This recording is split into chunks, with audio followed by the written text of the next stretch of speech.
Terima kasih Kak Amira. Terima kasih Amira. Musiknya, thank you buat pertanyaannya. Jadi karena musik itu juga bentuk storytelling, bentuk cerita gitu. Dan memang ketika kita mengalir menulis cerita Jumbo ini, kemudian muncul sebuah ide bahwa kenapa ayah ibunya Don itu bisa membuatkan sebuah buku dongeng untuk Don gitu, karena ibunya adalah seorang penulis cerita dan penulis lagu. Ayahnya Don adalah seorang seniman ilustrator buku anak. Oh, iya. Panjang juga. Gitu. Nah, Make sense, makanya jadilah si buku itu. betul, gitu. Nah, gemes. terus ketika ceritanya berjalan, dia teman-teman akan lihat sendiri di filmnya gitu, bagaimana ternyata tanpa sepengetahuan Don ada sebuah yang tadi di trailer itu, yang dia lihat sebuah partitur lagu, ternyata ibunya juga menciptakan sebuah lagu gitu yang membuat Don merasa ibuku masih dekat gitu. Nah, ketika itulah dia mau membuktikan kepada teman-temannya yang selama ini ngebully dia, memanggil Jumbo gitu, bahwa akan ada pentas bakat nih, aku harus tampilin cerita ayah ibuku dalam bentuk panggung musik gitu, dengan lagu ibuku gitu, supaya mereka semua tahu bahwa aku bukan anak yang cuma bisa diledek doang, tapi aku juga seseorang yang patut diperhitungkan gitu. Makanya ada dialognya kan di trailer kan, kalau kita menang, aku nggak akan dipanggil Jumbo lagi, terus adegannya dia megang gitar gitu. Jadi itu.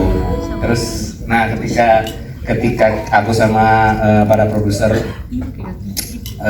percaya bahwa musik jadi bagian yang penting dari ceritanya Don dan teman-temannya dan dunianya gitu. Beneran deh, ini tuh nggak ada 100% yang bener-bener by design gitu, karena kayak ada keajaiban aja nih, aku nggak bohong ya, keajaiban aja tiba-tiba ketemu voice actor yang aku langsung merasa iya ini karakternya, dan kebetulan mereka udah punya background untuk bermusik, bernyanyi gitu, suaranya bagus gitu. Dan juga kemarin pas karakter-karakter ini muncul dan diumumin castnya, pada bilang itu mukanya mirip ya sama karakternya gitu. Itu benar-benar by accident, aku tahu dulu aktornya siapa, kemudian aku gambar seperti apa gitu. Jadi kita udah punya bayangan sendiri, ibunya Don seperti apa, Nurman seperti apa, Don seperti apa.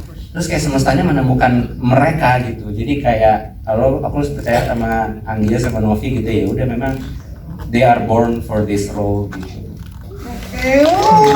Gitu kita dulu kita dengan satu objektif yang sama, kita pengen mengingat lagi memori-memori apa yang kita punya semasa kecil, dan salah satunya yang tersebut, dan kita semua sepakat bahwa kita dulu sangat dekat dengan cerita gitu. Dan era itu ketika kecil, dan menurutku sampai kapanpun akan relevan ketika kita saling berbagi cerita, mau itu orang tua ke anak, mau teman ke teman gitu ya. Dan kenapa buku itu menjadi sesuatu yang penting. Aku nggak bisa spoiler ya, gitu kan, karena kalian nggak nonton bioskop pas Lebaran 2025. Tapi intinya Don belajar bahwa cerita yang dibuat oleh ayah ibunya di dalam setiap lembarannya itu pada ujungnya akan menjadi ceritanya Don gitu. Dan kita semua di sini setiap hari itu kan menjalani hari itu sebagaikan sebuah lembaran. Ya kan, kita punya cerita masing-masing, setiap hari kita punya cerita baru yang bisa kita simpan, yang bisa kita kenang, yang bisa kita teruskan lagi gitu. Tapi bagaimana cerita itu berakhir kan semuanya tergantung sama kita, dan kita punya koneksi sama orang-orang di sekitar kita.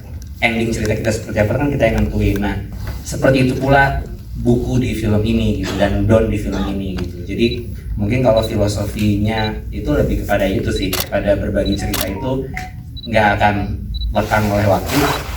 Dan mungkin kalau tadi teman-teman lihat trailernya kan, dia sempat buka dan dia bilang dia bisa pentasin dongeng ini dengan lagu ibunya.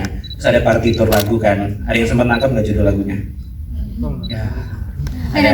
Nah, lihat di trailer, lihat lagi judul lagunya gitu. Tapi itu sebuah pesan yang menurutku sama para produser, sama para cast, itu sebuah pesan yang aku rasa semua orang tua dan semua keluarga tuh akan menyampaikan pesan yang sama kepada orang-orang tercintanya gitu. Dan kalau pertanyaannya apakah buku Jumbo akan ada, ya masa Kalau aku sih nungguin banget ada bantal